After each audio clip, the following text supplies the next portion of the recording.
"You don't belong at this table." My daughter-in-law said it clearly, loud enough for everyone to hear, right in the middle of my granddaughter's birthday dinner. And in that exact moment, I knew something had already been decided about me. Something I hadn't been told yet. I was already standing there, gift bag in my hands, pulling out the chair I had always used. The candles on the cake were still lit. Someone had just finished clapping. She pointed, not angrily, not dramatically, just decisively, to a small chair near the kitchen. "You can sit over there." No one laughed. No one corrected her. My son kept his eyes on his plate. He adjusted his fork, then his napkin, as if focusing hard enough might make the moment disappear. I felt my chest tighten, but I didn't argue. I didn't ask why. I looked toward my granddaughter. She was smiling at her friends, distracted, unaware that her birthday dinner had just shifted in a way she couldn't see. "It's fine," I said quietly, "because that's what I've always said. Anywhere is fine." My daughter-in-law nodded, already turning away. "Thank you for understanding," she replied, her tone calm, satisfied, like a problem had just been solved. I walked to the smaller chair. It sat slightly behind everyone else, close enough to hear every word but far enough to remind me where I now stood. When I pulled it out, the legs scraped loudly against the floor. That's when I noticed the place cards. Every seat had one. My son's name. My daughter-in-law's cousins, friends. There wasn't one for me. No empty card. No mistake. Conversation resumed, carefully at first, then louder. Someone mentioned the cake flavor. Someone else reached for the wine. Plates were passed around, but none came my way until I reached out myself. From where I sat, I could see everything. I could see my son leaning closer to his wife when she spoke. I could see her hand resting comfortably on the back of my granddaughter's chair. I could see how easily the evening moved forward without me. I placed the gift bag at my feet. Pink paper, neatly folded. Inside was the bracelet my granddaughter had admired weeks ago. Pressing her face against a store window and saying, "Grandma, I love that one." This wasn't how I imagined giving it to her. At one point, my daughter-in-law stood and leaned across the table, reaching past me to adjust something near my granddaughter's plate. Her arm brushed my shoulder lightly, as if I were barely there. She didn't look at me when she spoke. "This is just how things are now." I waited for my son to say something. Anything. He didn't, and sitting there, smiling when expected, nodding when someone glanced my way. I finally understood what that first sentence really meant. This wasn't about a chair. It wasn't about dinner. It was about decisions that had already been made, quietly, comfortably, while I still believed I belonged. And this was only the first time they let me see it. I didn't leave early. That surprised even me. I stayed in that chair until the cake was cut, until candles were blown out, until everyone clapped and cheered as if nothing uncomfortable had happened. I smiled when my granddaughter looked my way. I clapped when everyone else did. I made sure she never noticed the small, quiet fracture that had opened beneath the table.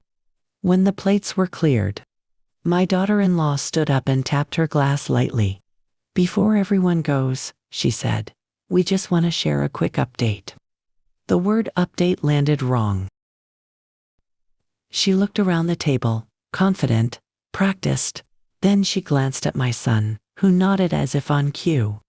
"We've been making some changes," she continued. "Just organizing things. Simplifying. My son finally looked at me then, just briefly. His smile was tight. "Careful. Nothing you need to worry about, Mom," he said quickly. "It's all handled." Handled. People murmured politely. Someone joked about how nice it was to have things taken care of. Glasses clinked. The moment passed, but my hands had gone cold, because I hadn't asked a question. And yet I had just been answered. When the dinner finally ended, coats were grabbed, hugs exchanged. I handed my granddaughter her gift near the door. She hugged me tightly and whispered, "Thank you, Grandma, before being pulled away by excited friends. As I stepped back inside, my daughter-in-law was already stacking plates. "I can help," I said. She smiled again. That same thin smile. "No, that's okay. We've got it. Asterisk we. Asterisk." I nodded and turned toward the hallway instead.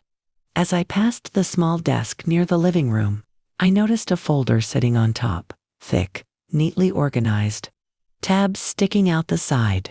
I slowed without meaning to. My daughter-in-law's handwriting was unmistakable, clean, deliberate. On the front of the folder, written in black ink, was a word I hadn't seen associated with my life in a long time.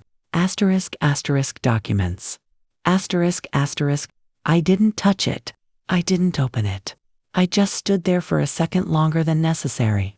Long enough for a familiar feeling to surface, the same one I used to get years ago, when conversations stopped the moment I entered a room. Behind me, I heard her voice. "Oh, that's nothing," she said lightly. "Just some paperwork we're sorting through." I turned. "Paperwork?" "Yes," she replied quickly. "Boring stuff. You wouldn't want to deal with it." My son appeared beside her. "It's all routine, Mom," he said. "Really, no stress." "No stress." I nodded again. I had nodded a lot that evening. Later that night, in my room, I sat on the edge of the bed, with my hands folded the same way they'd been at the dinner table. I replayed the night in pieces: the chair, the place cards, the word asterisk update asterisk, the folder. I told myself I was overthinking, but something wouldn't settle. Because being moved from a seat was one thing. Being reassured without asking was another. And the more I thought about it, the clearer it became. They weren't just adjusting the dinner table. They were rearranging roles. And I was no longer part of the conversation. As I turned off the light, one thought kept repeating itself, louder than the rest. If everything was really routine, why did it feel like I was the last person who needed to know? The next morning, the house felt different. Not quieter, just coordinated. I woke up later than usual.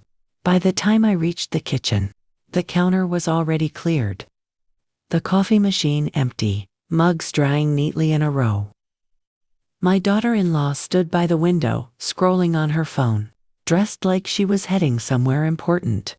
"Morning," I said. She glanced up briefly. "Oh, good morning."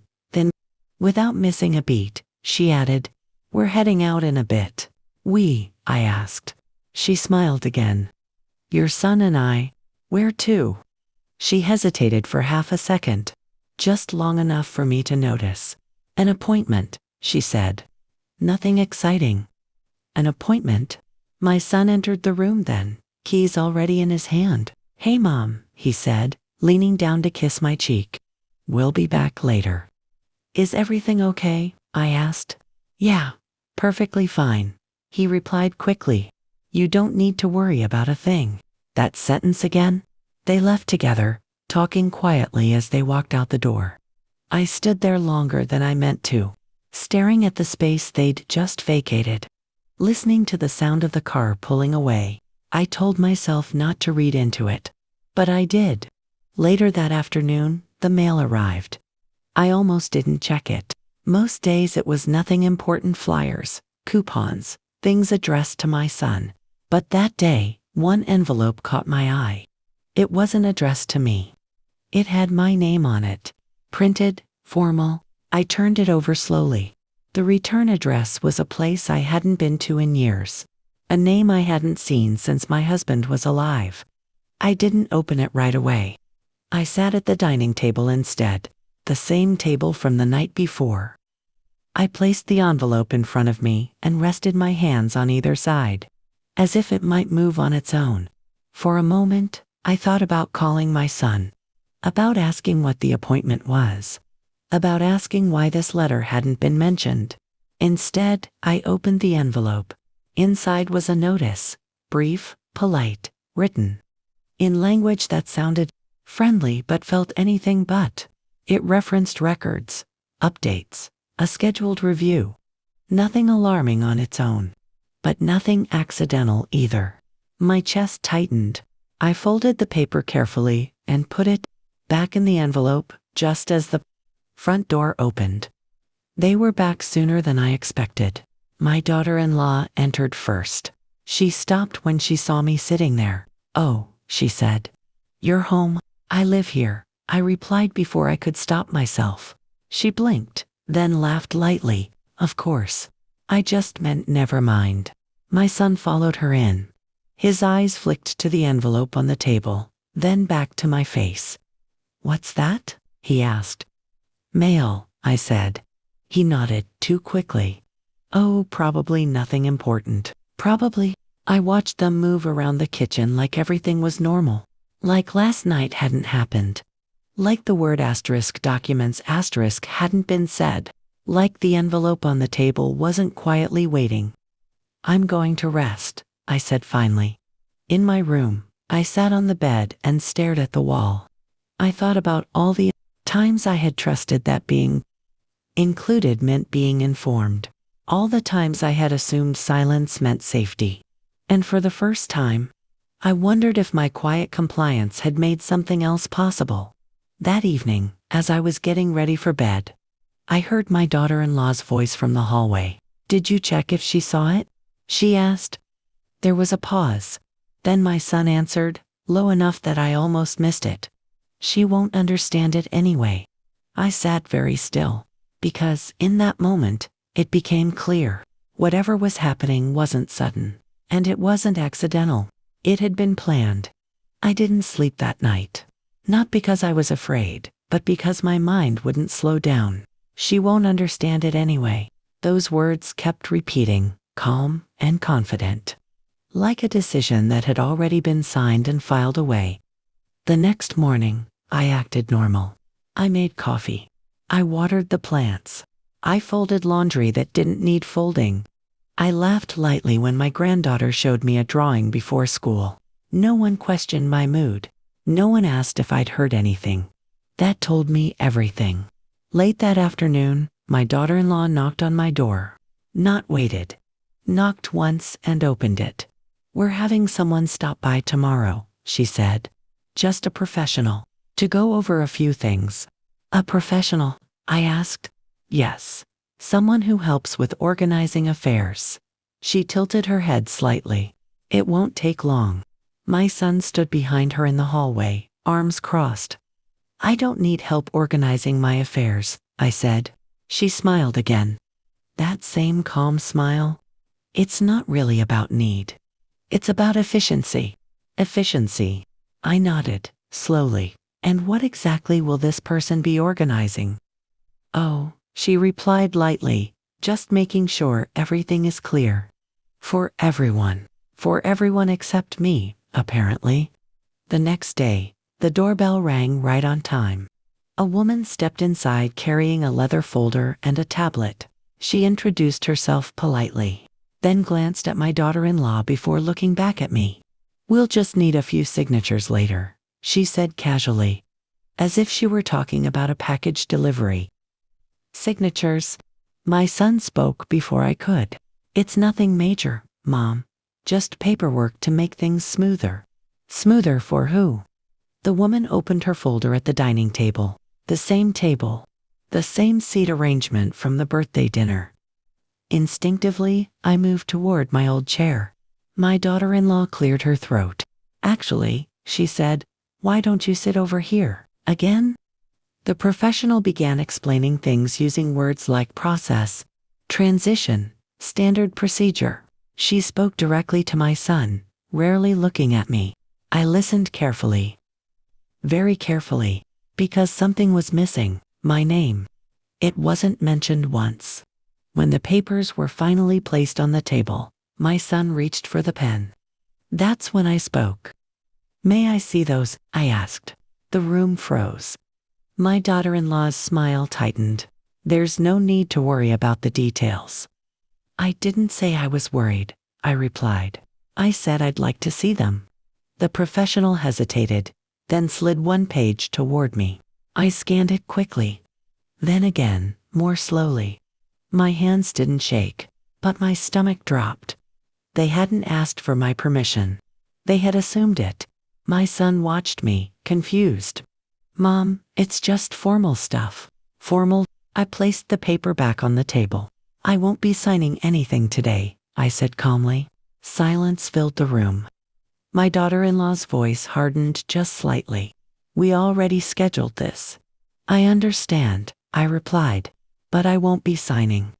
The professional closed her folder gently.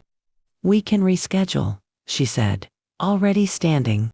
After she left, the house felt colder. My son finally spoke. Why are you making this difficult? I looked at him. I'm not, I said. I'm just paying attention. That night, I went back to my room and locked the door for the first time since moving in. Because now I knew for sure, they weren't just deciding around me anymore. They were moving forward without me, and they expected me to stay quiet. Locking my door didn't change anything. It just made it clearer.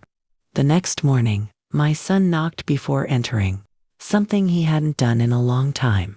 He stood there awkwardly, hands in his pockets, eyes searching my face like he was trying to figure out which version of me he was dealing with now. You okay? He asked. I'm fine, I said. Are you? He exhaled slowly. You really embarrassed us yesterday. That word again, us.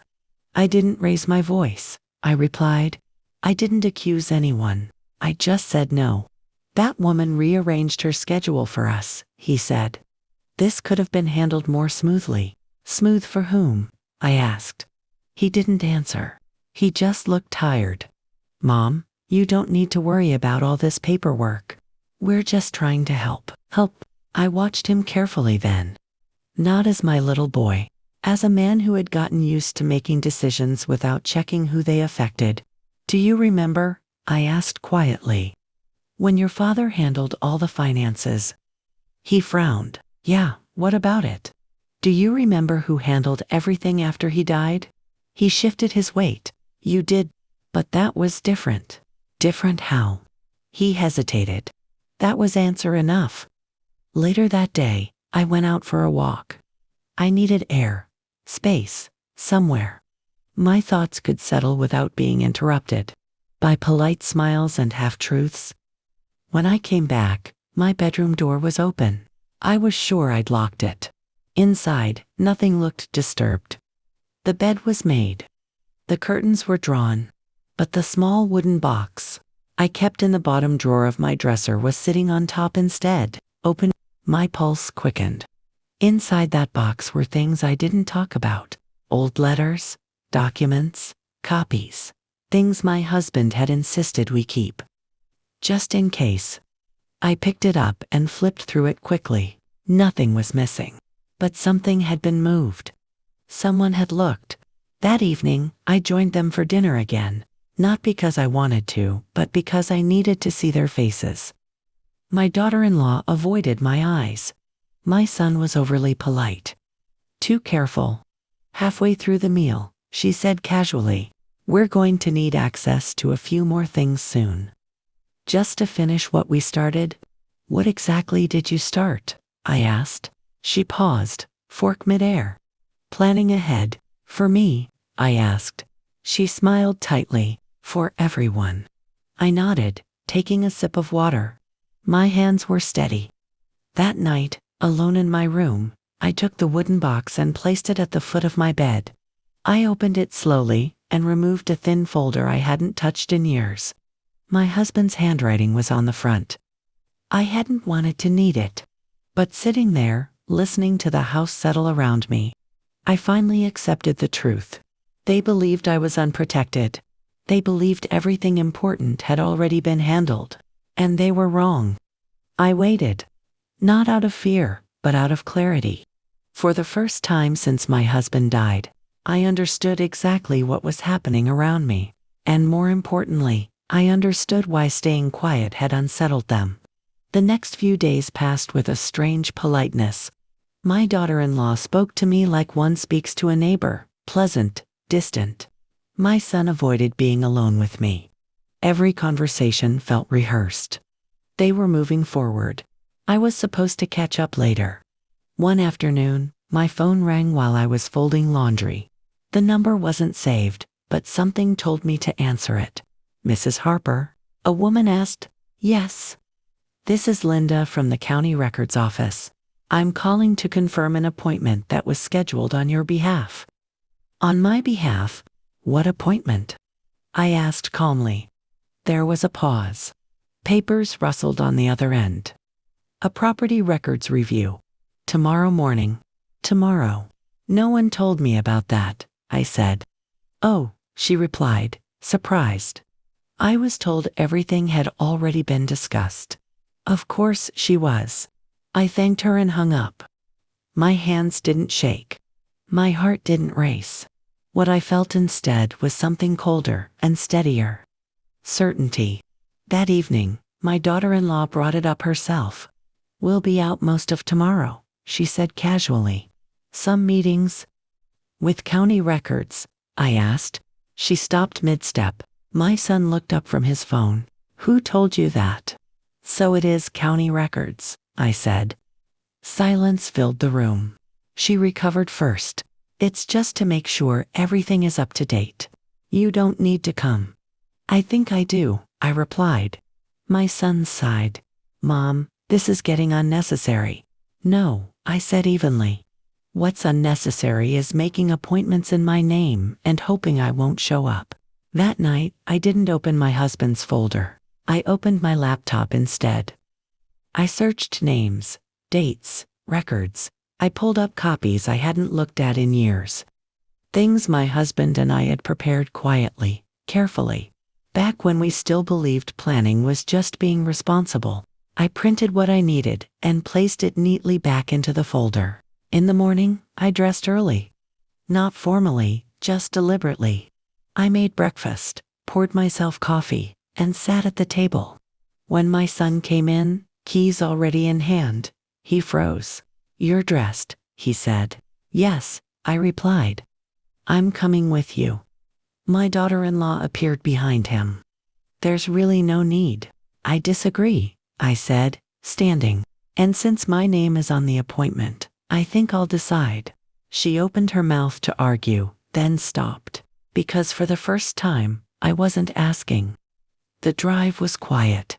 At the office, we were called in together. The clerk greeted me warmly, shook my hand, and asked me to confirm my identity. She didn't look at my daughter. She didn't address my son. She looked at me. As the papers were laid out on the desk, I noticed my daughter-in-law leaning forward, confident again. She thought this was just a delay. She thought she still had time. The clerk began reviewing the documents one by one. Halfway through, she paused.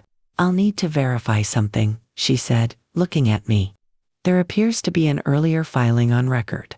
My daughter-in-law's smile faltered. Earlier filing? My son asked.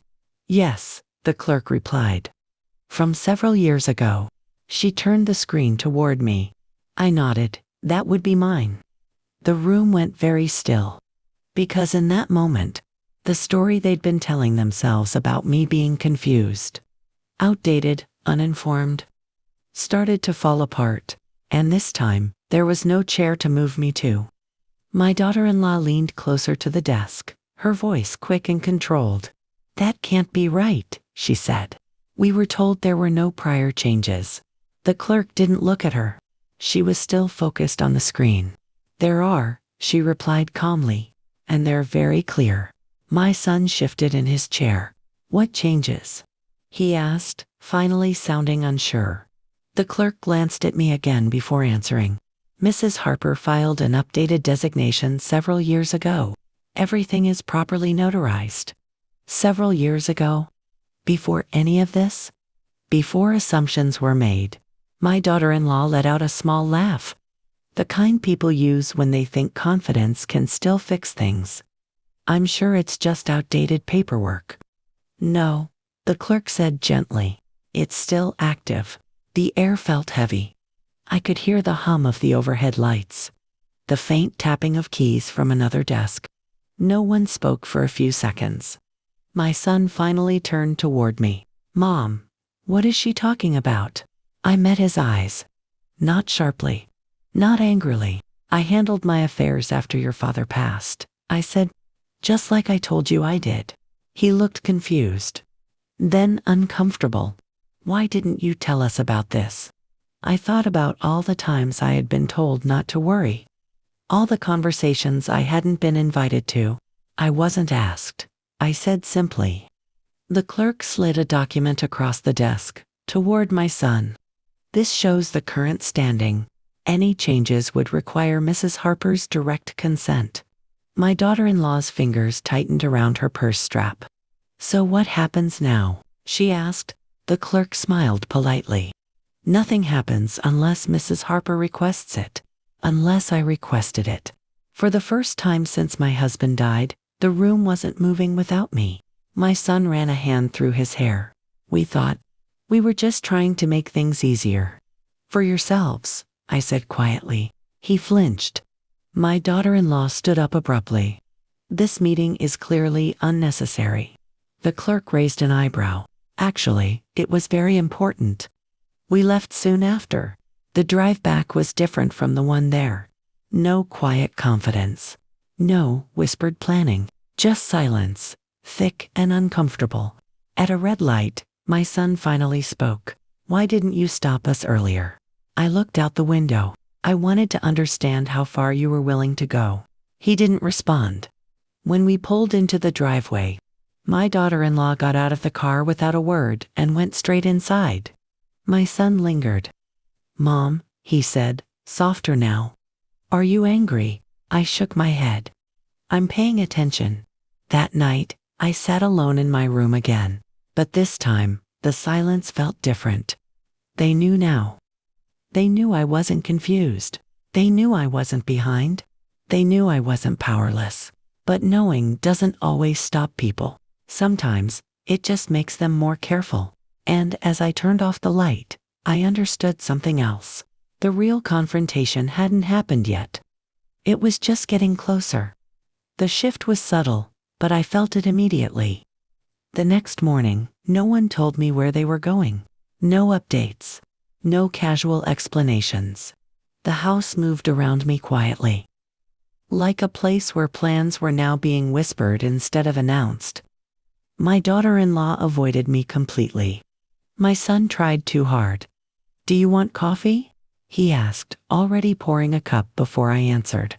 Need anything from the store? Let me know if you want help with anything. Help.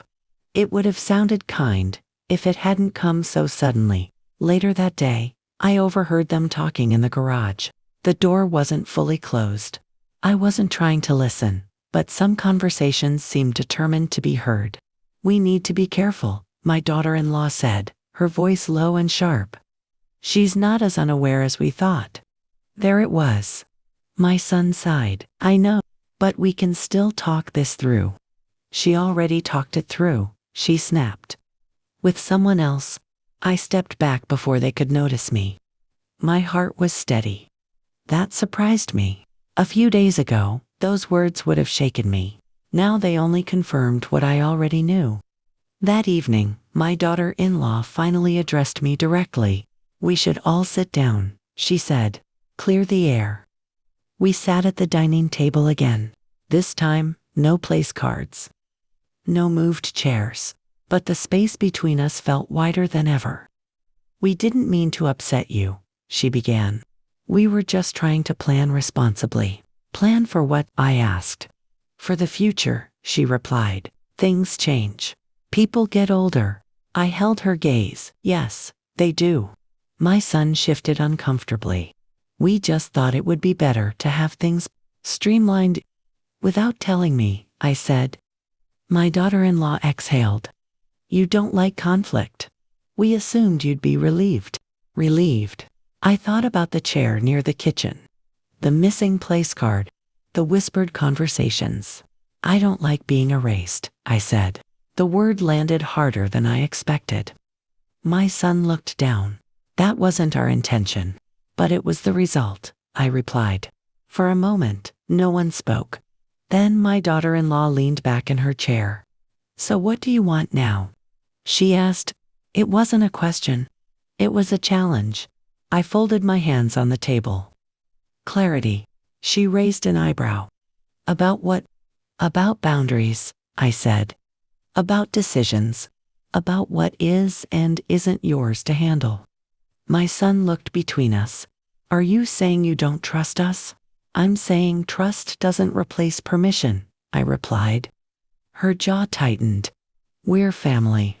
Then act like it, I said quietly. The meeting ended without resolution. No apologies. No raised voices. Just tension that didn't dissolve when we stood up. That night, I received an email. It was brief, professional, confirming something I hadn't requested but had been copied on. A follow-up consultation. Scheduled. I stared at the screen for a long moment. They were still moving forward, just more carefully now. And as I closed my laptop, one thought settled in my mind with absolute certainty. If they wanted to test how far they could go, they were about to find out how prepared I really was. The consultation was scheduled for Friday morning. They hadn't asked me if I was available. They hadn't asked if I agreed. They had simply assumed that including my email address was the same as involving me. By Thursday night, the house felt tight. Conversations were shorter. Doors closed more often. My daughter-in-law stayed in her room after dinner. My son paced the living room, phone in hand, like he was waiting for instructions he didn't want to receive. That night, I opened my husband's folder again. Not with anger, with intention. Inside were copies, notes in the margins, dates underlined in his careful handwriting. We had prepared these documents years ago, after watching a friend lose everything, because she trusted the wrong people at the wrong time. I don't want you unprotected, he'd said back then. I understood now why he'd insisted. Friday morning, I dressed slowly. Chose neutral colors. Nothing that looked defensive. Nothing that looked weak. I walked into the kitchen just as my daughter-in-law was gathering her bag. Oh, she said, surprised. You're coming. Yes, I replied. I was included. The consultation was held over video. We sat around the dining table again, laptop open between us. When the consultant appeared on screen, she smiled professionally and began outlining the agenda. She addressed my daughter-in-law first, then my son. Finally, she turned her attention to me. Mrs. Harper, she said, before we continue, I need to confirm something.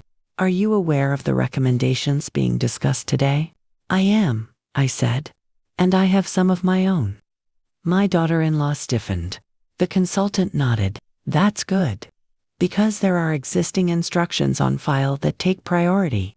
There it was again. Priority. My son leaned forward. What instructions? The consultant glanced at her notes. Instructions Mrs. Harper submitted previously. Any changes would require her explicit approval. My daughter-in-law interrupted. We weren't told about any of that. The consultant paused. Then someone didn't communicate clearly.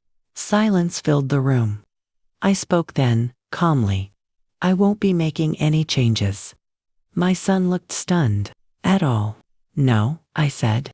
Not under these conditions. The consultant nodded once. That simplifies things.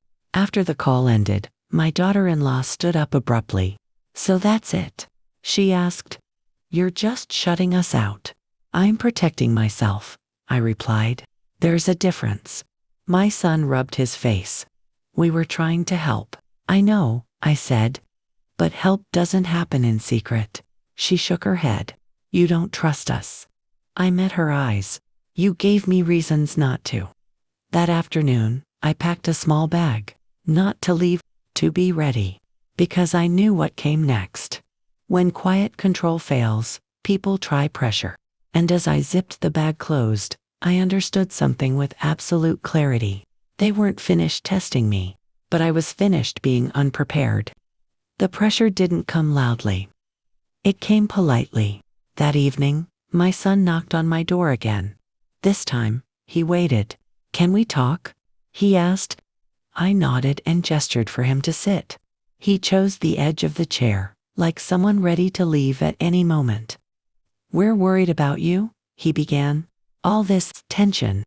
It's not good for anyone." "For anyone," I repeated softly. He sighed. "You don't have to live like this, Mom. We can figure something out. Maybe a smaller place. Somewhere easier." There it was. Not anger. Not force. Relocation. "I like where I live," I said. He avoided my eyes. "It's just a thought." "A thought you've discussed," I replied. "Without me." He didn't deny it. My daughter-in-law appeared in the doorway, arms crossed. "We're trying to be realistic," she said. "Things change. You can't expect everything to stay the same forever." "I don't," I said calmly. "I expect honesty." She scoffed. "You're overreacting." "No," I said. "I'm responding." They exchanged a look. The kind people share when a plan isn't working the way it should. My son tried again. "If you'd just let us handle things." "I won't," I said. The room went quiet. My daughter-in-law straightened. "Then we need to talk about alternatives." "Like what?" I asked. "Like boundaries," she replied. "And expectations." I nodded slowly. "I agree." That surprised her. "I'll be meeting with my attorney next week," I continued, "to review everything." My son's face drained of color. "An attorney?" "Yes," I said. "Mine?" The silence stretched. "That seems extreme," my daughter-in-law said. "So did moving my chair," I replied. Neither of them laughed. That night, I slept deeply for the first time in days, because decisions were no longer happening without me. And in the morning, when I checked my email, there was a message waiting. A confirmation, an appointment I had scheduled myself. They were no longer ahead of me. They were reacting. And that meant the balance had finally shifted. The attorney's office smelled faintly of paper and coffee. It wasn't intimidating. That surprised me. I sat across from her with my folder open on the desk between us. She didn't rush me. She didn't interrupt. She read carefully, pausing now and then to make notes in the margins. "These are very thorough," she said finally. "You and your husband planned well." "I didn't think I'd need any of this," I replied. "Most people don't," she said gently. "Until they do." She explained things clearly. What stood, what couldn't be changed without me. What attempts had already crossed lines. When she finished, she looked at me and asked, "What would you like to do next?" It was such a simple question. No one at home had asked me that in a long time. "I want things to stop moving without me," I said. "I want it clear on paper that decisions involving me don't happen behind closed doors." She nodded. "That's reasonable." We made updates, clarifications, boundaries written in language that didn't bend. When I left her office, I felt lighter, not victorious, just grounded. At home, the mood shifted the moment I walked in. My daughter-in-law noticed first. She looked at my hands, then at my face, like she was searching for a clue she'd missed. "You were out," she said. "Yes," I replied. She pressed. "A professional," I said evenly. My son entered the room then. "Did everything go okay?" "It went exactly as it needed to," I replied. They waited. I didn't fill the silence. That evening, I placed a single envelope on the dining table. Not dramatically, not forcefully. Just where they couldn't miss it. "What's that?" my son asked. "Copies," I said. "For transparency." My daughter-in-law hesitated before picking it up.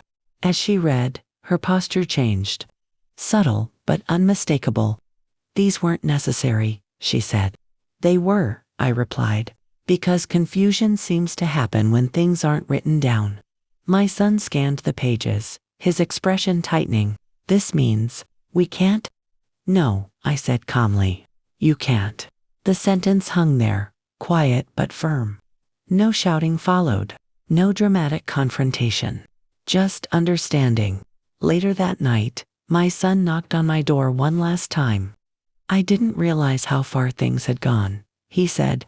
"I know," I replied. He swallowed. I should have spoken up.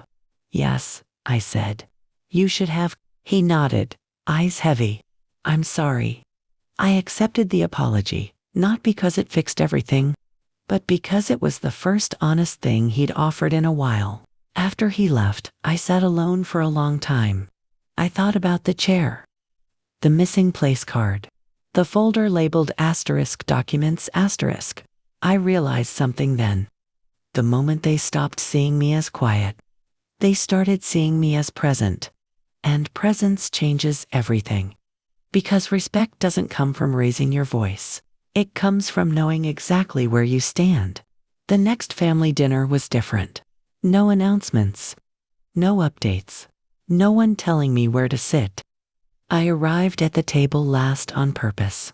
My granddaughter was already there, swinging her legs under her chair, humming softly while waiting for the food. My son stood near the counter, helping without being asked. My daughter-in-law set plates down carefully, her movements measured. When she noticed me, she paused. For just a second. Then she pulled out the chair at the table, the same one she had moved me from weeks earlier, and placed my name card in front of it. She didn't say anything. She didn't need to. I sat down slowly. Not triumphantly, not dramatically, just fully. Dinner went on like any other. Conversation flowed. Food was passed. Someone laughed too loudly at a joke that wasn't that funny. Normal things. But underneath it all, something had changed. No one spoke for me. No one reassured me without being asked. No one made decisions and called them routine. Halfway through the meal, my son leaned over. Do you want more potatoes? Yes, I said. And he passed them without comment. After dinner, my granddaughter climbed into my lap and wrapped her arms around my neck. Grandma, she whispered, are you coming to my recital next week? I wouldn't miss it, I replied. Across the room, my daughter-in-law watched us. Not coldly, not warmly either. Just thoughtfully. Later that night, as the house settled and doors closed, I returned to my room and opened the small wooden box one last time. I looked through the papers, then placed them back carefully and slid the box into the drawer. I didn't need it on my bed anymore. I turned off the light and lay there, thinking about how easily people mistake quiet for absence. I had never left. I had simply stopped interrupting. And when I finally spoke, when I finally showed up fully, the room had no choice but to make space.